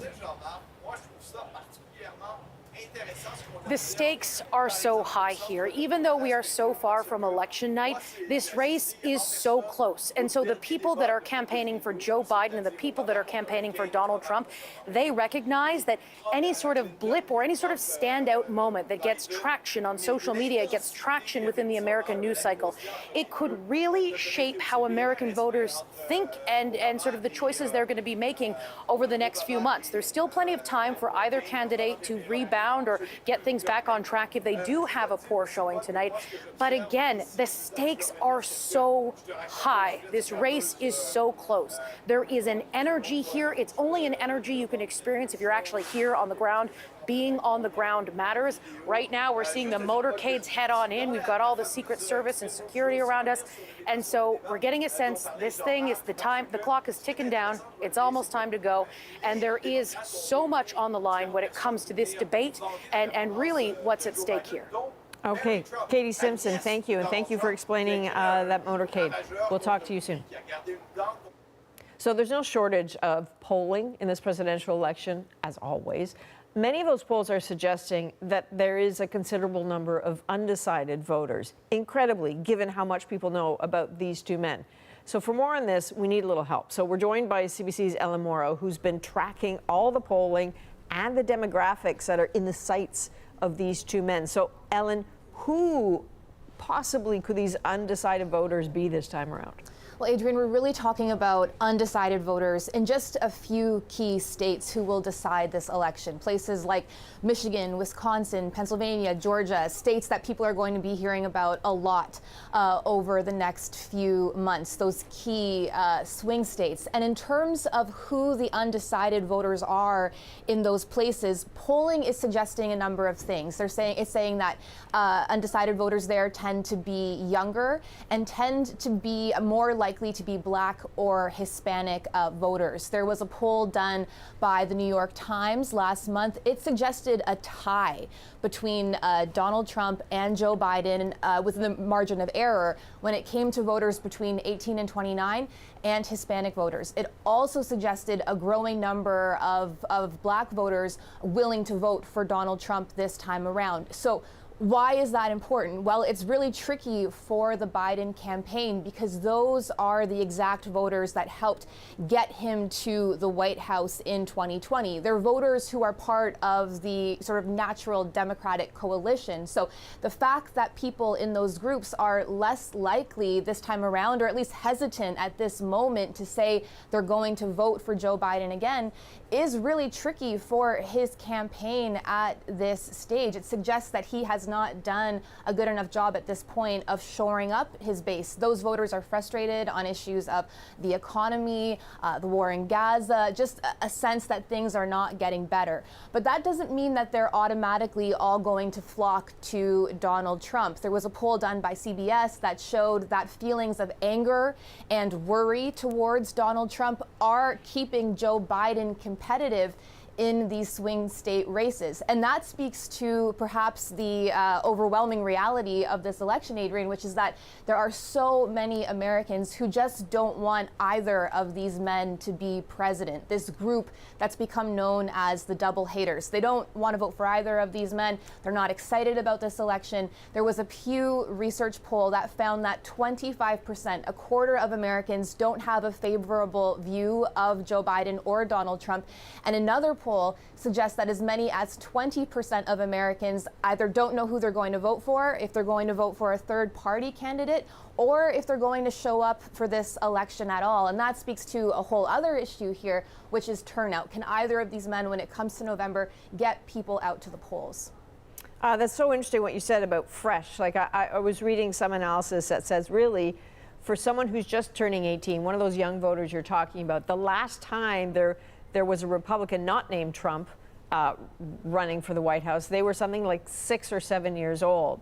Similarly, Joe Biden has been around for them forever. So I hear what you're saying about fresh. I'm curious, in terms of what they don't want, what does the polling say they're actually caring about most in that long list you mentioned?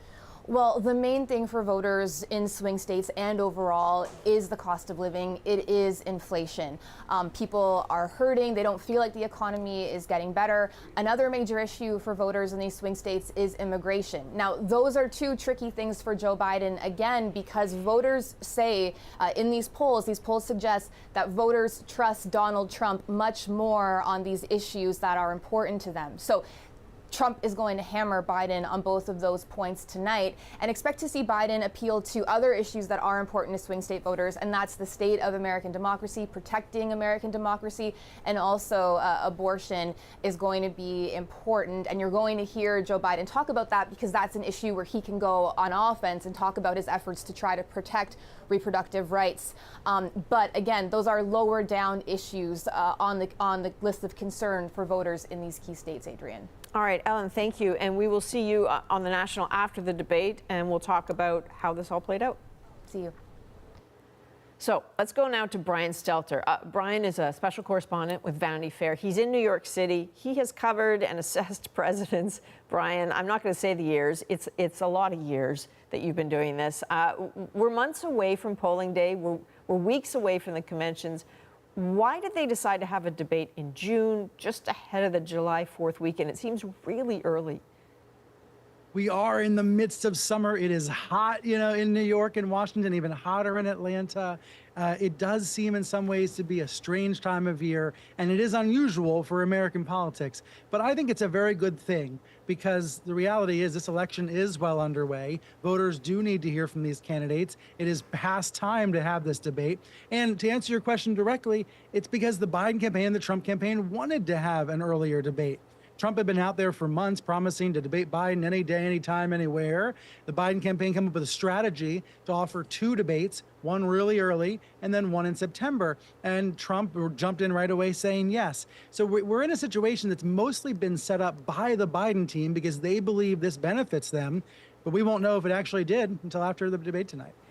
Is it your sense, Brian, that a debate, especially one so far out, can actually have an impact on polls? And maybe this is a strange way to phrase it, but is it the debate itself that alters views, or is it the analysis of the debate that comes after? Well, it's absolutely both. Tens of millions of people will watch the debate tonight, but other tens of millions will only watch the clips. They'll only watch the reactions tonight and tomorrow and into the coming days. So both are going to be tremendously important. That is why that spin room is set up. But in this day and age, I think the spin room matters less than the viral video moments. For months, there's been a campaign on the right to claim that Joe Biden is diminished, is senile, is incompetent, and they're using out of context video clips to do so. Tonight is Biden's ultimate chance to counter, to contradict that, and to show that he is capable of doing the job. So that's going to matter a lot. I think that will actually even matter in November. And to your point, will this debate actually affect the polls months from now? I think the answer is actually a higher chance this year than most years for the following reason. Yes, Americans know who these candidates are, but this is a new impression tonight. Some people have been tuned out for years. They've been fatigued by politics. I know I am. A lot of people in America burnt out by politics, and tonight is a chance to tune back in. So I saw something, Brian, that's kind of curious in polling today, that a few polls consistently suggest that people expect Trump to perform better than Biden tonight. I'm not sure I remember the last time an incumbent is perceived as the underdog. What does that tell you? Right. It's partly that Trump is now the change agent, which is such a strange idea. This guy in his 70s who already was president, who was impeached twice and is disgraced, that he can be the symbol of change in America. I mean, give me a break. But that is how some voters feel. And you can see why, because they're inundated by anti-Biden propaganda from right-wing media. So I think that definitely has an impact, and that speaks to the data that you're seeing. It's also because Biden is not as visible a politician as Trump was when he was in office. It's easier to ignore Biden if you're the average American out on 6th Avenue ordering dinner right now. So again, people can still tune out or opt out, but this is going to be the key moment to tune back in. And there's all this talk about whether Biden's using stimulants. Trump is arguing that Biden's going to be hyped up on drugs or medicine. Biden's leaning into that. He's tweeting tonight saying that he's all jacked up and ready to go. So I think we're going to see both these candidates try to use humor to break through to people in what is otherwise a pretty depressing political climate. Yeah, they have to use humor. I mean, if we know all of this, Biden and Trump do as well. So aside from using the humor and leaning into the, I'm older than the United States jokes, how do they deal with this tonight? I think it's by trying to meet people where they are and actually talk about the future. So most conversations about Trump are about January 6th, about the attack, about the aftermath, about his lies about losing the election. A lot of the conversations about Biden are also rooted in the past. that's ultimately what voters, get tired of. What they want to hear in a general election is about their futures, not the politicians' futures, but their futures. Whoever's better at that tonight, I think, has the advantage in November. Brian, fantastic. Again, as with Ellen Morrow, we'll be talking to you after the debate. I'll see you after. You got it. I'll be ready. Cheers. So you heard Ellen talk about the double haters. You heard Brian talk about the people who are really leaning in tonight. So let's learn a little bit more about them. Chris Cillizza is the former CNN editor-at-large. He's here with us now. He's in San Diego. Chris, our colleague Ellen Morrow was just reporting about who this debate might really be for. So what do Biden and Trump need to do tonight to win those people over, the double haters? Well, it's hard because these people, by definition, don't like either of them. So I think they're less likely to sort of trust what's coming out of their mouth. I mean, I think what you have to do in politics when people don't like you is make it less about you and your personality and more about what you'll do, right? What am I going to do for you? How can I help you in your life achieve your hopes, dreams, and aspirations? I think that's really important when you're talking about these undecided and double hater voters. You don't want to make it about, like, I've done so many good things, I've done this. Make it about them. Here's why on the economy, on immigration, on education, here's why I am the better candidate. And I would also say, make it about a choice, right? This is not about Joe Biden versus perfect Republican candidate or Donald Trump versus perfect Democratic candidate. It's about Joe Biden, warts and all, and Donald Trump, warts and all. So say, look, you may not love me, but the other guy is way worse. And so I think those are the two ways you can at least try to approach it. I feel like that was just a master class in how to handle politics. It doesn't matter what country you're talking about. I feel like there are some Canadians who might have heard that and thought, I wonder if the leaders are taking notes about this. I think, Chris, quite naturally, people hear there's a debate happening. They don't think much about who's holding the debate, what are the rules. Yeah. There used to be a presidential commission in charge of this, not anymore. Does any of that matter? So, no, because I think you're right. And look, as much as I'd like to think highly of my American friends and brethren, I don't think they're super familiar with the Commission on Presidential Debates or the rules of this debate, right? I just, that's the weeds that people like me get paid to follow, but I don't think the average person pays attention. I will say, there is one rule that I do think it is worth keeping an eye on, and that's the mute button. We've never had this in American presidential debate before, which is the moderators, allegedly, or someone in the back room, a producer, has a mute button where if the candidate is not supposed to be speaking, right, you have 2 minutes to talk, a minute to respond to whatever the other candidate said, and then you move on. If the candidate is not supposed to be speaking, they are muted. How that works, because Donald Trump interrupted Joe Biden 140 plus times in the first debate in 2020. How does that work? Who's pressing the button? How do you make that decision? How do both candidates react to it? Like, that's the one thing that I do think you should pay attention to, because we've never had this before, and Biden and Trump have never debated in that way before. Okay, Chris, we are, I'm going to say 11 and a half minutes away. I know you need to get your popcorn and your notepad ready, so have at it. And thank you very much. Appreciate that. Thank you. Thanks for having me. You bet. So I really want to go to somebody very special now. This is a man who's predicted the winner of 9 of the past 10 presidential elections. Professor Alan Lichtman is a distinguished professor of history at the American University. He's in Bethesda. By the way, Professor, I was based in Washington, D.C. in 2000. I spoke with you then. I do remember that the one prediction that cramps your record was you called for Al Gore. You were not alone in that, right? I was not wrong. I proved Al Gore should have won that election. It was a stolen election. I proved it with my report to the United States Commission on Civil Rights. You can check it out. It's still on that website. Based on the intent of the voters, Gore should have easily won Florida and been president, and other political scientists have verified that. All right, so let us call it 10 out of 10 then. I hear you. And I don't want to keep viewers waiting in a sense, so let's not bury the lead. Do you, at this point out, have a prediction for November? I do not have a final prediction. My final prediction will be right after the Democratic convention in August, but I have a lot to say about this election. First of all, Forget the polls, forget the pundits. The polls are snapshots. They have no predictive value.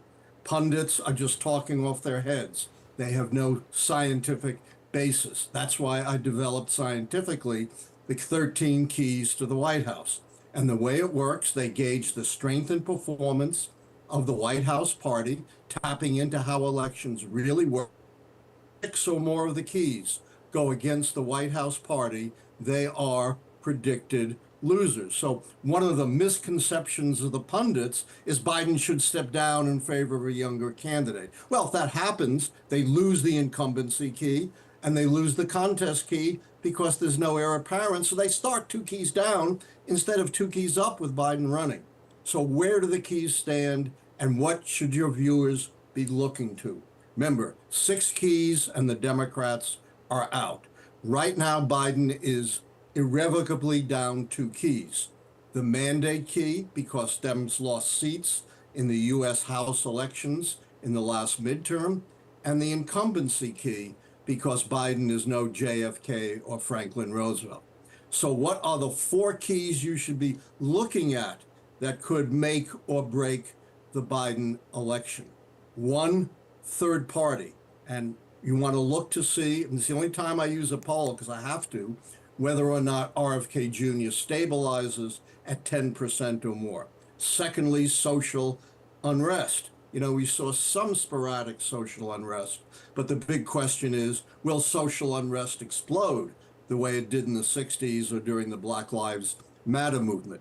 Then we have the 2 shakiest keys, the foreign/military failure and the foreign/military success keys, which are very dependent on what happens in the wars in the Middle East and Ukraine, which are not going well right now for American interests. So keep your eye on the big picture as gauged by the keys. And one last thought. Is Sure. there anything that has surprised you about this election cycle? Yes. I have been shocked that Donald Trump has survived. The man has 34 felony convictions. He was found by a civil jury to have assaulted, hurt, and defamed a woman. He was found by a civil jury to have engaged in massive financial fraud. His companies, although not him, were found to be running a criminal enterprise. Any other candidate with a fraction of this on their record would be gone. I remember years ago, Herman Cain was leading the Republican campaign for the presidential nomination. 3 women accused him of harassment. No trial, no proof, no nothing, and he was gone almost overnight. That's what shocked me. Alan Lichtman, you are a remarkable man. Thank you very much for your insights. Appreciate that. Thank you. Take care.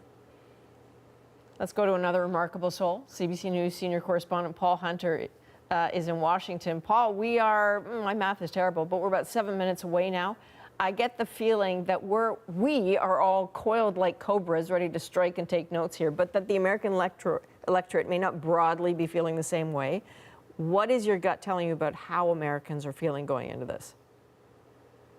That they're tired of ugly politics, Adrienne, that they are frustrated that these 2 are the only 2 realistic options for the White House, and that they are weary of the election season already that is only now kicking into gear. And they are glued to their TV screens, iPhones, tablets, any means possible to see this show tonight.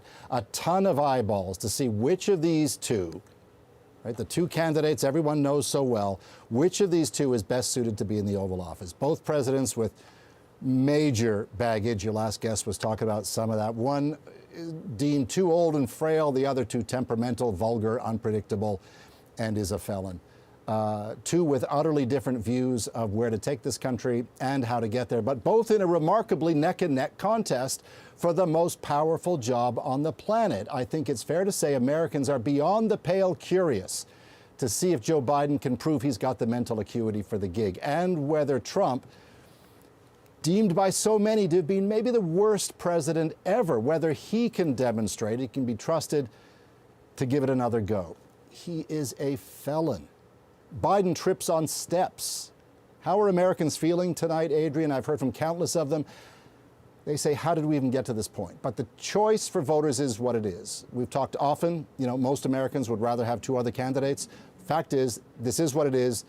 These are who they are, so it's edge of seat time for millions. Okay, Paul Hunter, I appreciate that very much. You're in Washington, you're watching, and we'll talk to you soon. So where we sit about 5 minutes out now, let's bring back Katie Simpson one more time for this debate. Katie, in all the time that you've been talking with Americans, what feels different now? I would say that there is a deep sense of fear, and it's different between Democrats and Republicans. Democrats are deeply concerned that if Donald Trump is reelected, that he's going to fundamentally change the way that the rule of law is used in the United States, and they're afraid that more rights and freedoms could be rolled back. They're deeply concerned about that, pointing to what happened with the issue of abortion. On the other side of that, there is a fear among some Republicans. They are afraid that the American way of life is being completely undermined by Joe Biden, and they point to Donald Trump's criminal charges, and they argue, following former President Trump's lead, saying that this justice system has already been weaponized. Donald Trump has not presented any evidence to prove that he is being prosecuted because he is running for office. But because he says that at his rallies, because he says that and puts that out there on social media, when you go and talk with Trump supporters, the hardcore supporters, when you ask them, are you concerned that he's a convicted felon? Are you concerned that he's facing dozens of criminal charges? And the answer that comes back without missing a beat is that Donald Trump is being targeted because he is running for office. And there is a real sense of fear there. So many times, Republicans who support Trump will say things to me like, if they can do it to Donald Trump, just think what they can do to me. And that is a line that Donald Trump uses. Again, there is no evidence to support Donald Trump's claim that he is being prosecuted only because of that. But again, it doesn't matter that his core base of support believes that. So there is a deep sense of fear. There's a deep sense of dread. When you live down here, you really notice just how inundated everyone is with election campaign ads. You turn on the TV, you watch the local news. The commercial breaks are essentially all campaign ads, and they're so hyperbolic and they're so angry. There's a tone of anger in those campaign ads, mostly. There are some that try to inspire hope. Voters are generally inspired by one of two things, either hope or fear. And right now in the United States, fear really seems to be the prevalent sentiment that is driving these election campaign ads, driving these trends, and it has gripped the American public. At least that is certainly something that I'm noticing when we're out in the field talking to people all over the United States. You know, one thing I didn't hear you say there, Katie, and I'm just curious about it.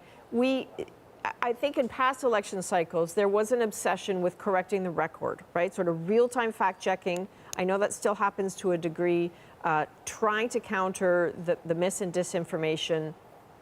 Does that have an effect anymore? I mean, do you hear people counting the lies, enumerating the lies anymore? This is going to sound so bizarre, Adrienne, but it feels like no one can agree what a fact is anymore. And if it's an opinion you agree with, people jump on board, and there's not that same concern or criticism. Okay, well, that's where we come in as journalists. We're going to try to work on that. I know you do every day.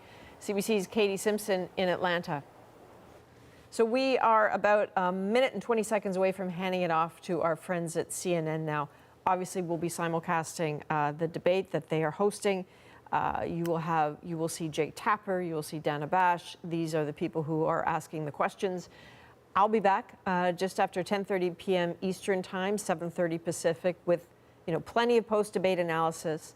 Paul Hunter, Tia Mitchell, Brian Stelter will be joining us with their thoughts.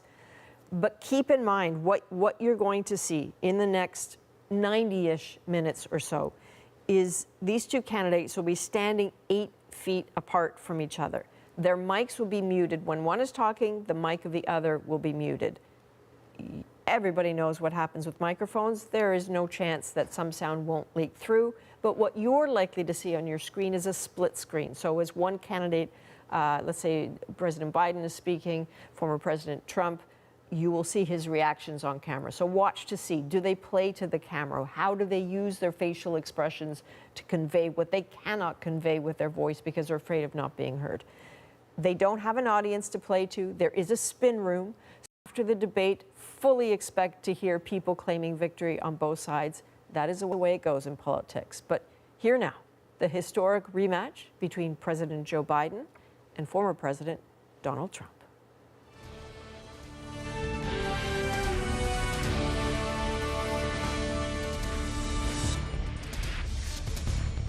We're live from Georgia, a key battleground state in the race for the White House. In just moments, the